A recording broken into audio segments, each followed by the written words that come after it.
اس میں ہم نے واضح طور پر یہ صدا کی ہے کہ کوئی قانون کے اندر ایسی جو ہے وہ بتا دیں شک کہ خان صاحب کو اس وجہ سے وہاں پر ٹرانسفر کیا گیا ہے، تو کوئی وہاں دوسری طرف سے جو ہے وہ بالکل بے بس لاچار ہمیں نظر آئے.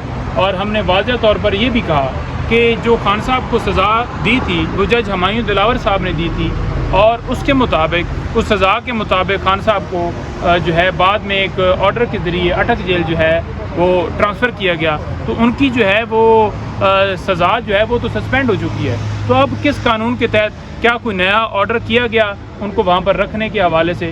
تو بالکل جو اسٹیٹ ہے وہ خاموش نظر آئی.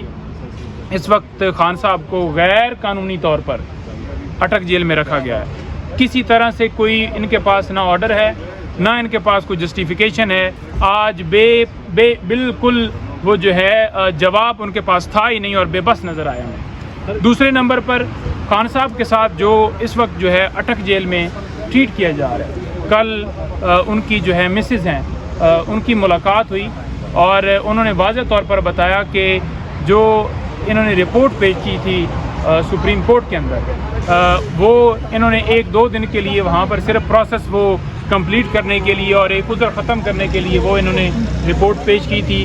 آج خان صاحب کے ساتھ وہی پھر اسی طرح سے سلوک کیا جا رہا ہے، وہی رویہ رکھا ہوا ہے. اور آپ اس کو بالکل ہائی لائٹ کریں کہ کس طرح سے ایک بنیادی انسانی حقوق سے کسی شخص کو محروم رکھا جا سکتا ہے، کس طرح سے کورٹ کے آرڈرز کے باوجود جو ہے ان آرڈرز کو ہوا میں اڑا کے اور ایک غیر قانونی پروسیس جو ہے وہ کیا جاتا ہے.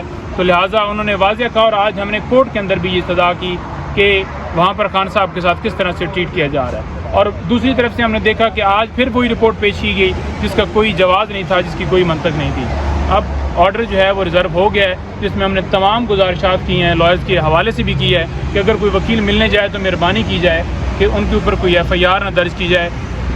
کورٹ نے واضح جو ہے کہا ہے کہ میں آرڈر کے اندر ساری تفصیلات جو ہے لکھوا دوں گا. جی سر، جو جج ابو حسنات کے حوالے سے آپ لوگوں نے پٹیشن اندر دائر کی تھی کہ اٹک جیل منتقلی کے حوالے سے، اس پٹیشن کی وجہ سے خان صاحب کی ضمانت بھی ملتوی ہو گیا اور کل پھر سے سماعت ہے، تو کیا اس پہ آج فیصلہ ہو جائے گا یا پھر سے سماعت ملتوی؟ دیکھیں، بات یہ ہے کہ اس کے اندر ہم نے واضح طور پر کورٹ کو اسسٹ کیا کہ آپ اس نوٹیفیکیشن کے جو انہوں نے کیا ہے کوئی قانونی طور پر ایسا لا بتا دیں جس کے مطابق یہ نوٹیفیکیشن کیا گیا ہے.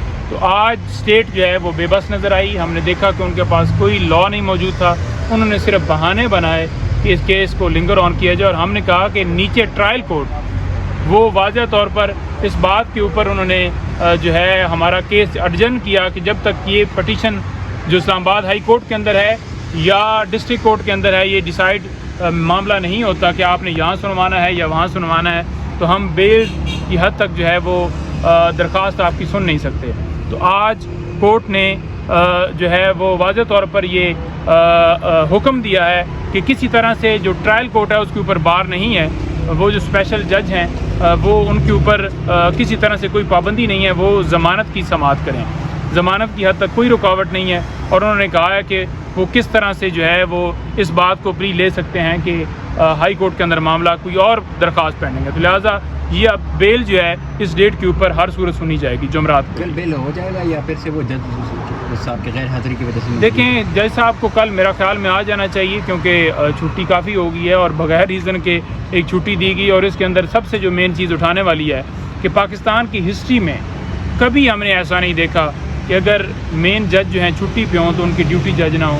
ایک بلا وجہ ایک ایسا جواز بنایا گیا، ایک نوٹیفیکیشن ایسا کیا گیا جس کے اندر ڈیوٹی جج کا ذکر ہی نہیں ہے. ڈیوٹی جج ہونا چاہیے تھا. اور یہ جان بوجھ کر بدنیتی شو کرتی ہے کہ ایک شخص جو کہ پاکستان کا نہیں پوری دنیا میں لوگ جو ہیں اسے ریکگنائز کرتے ہیں اور مسلم امہ کا لیڈر ہے، تو اس شخص کو ایک غیر قانونی آرڈر کے ذریعے گرفتار کیا گیا. آج ان کی گرفتاری جو ہے وہ سائفر کیس کے اندر ہے. واضح طور پر کورٹ نے بھی یہ کہا کہ جب سائفر کیس کے اندر گرفتاری ہے تو کیسے جو پچھلا آرڈر ہے اس کے ذریعے اٹک جیل میں رکھا گیا. ہمیں پوری امید ہے انشاءاللہ خان صاحب کے ساتھ انصاف ہوگا. اب تک جو ہے وہ اسٹیٹ کی طرف سے ایک ظالمانہ ہی رویہ رکھا گیا. جی شکریہ.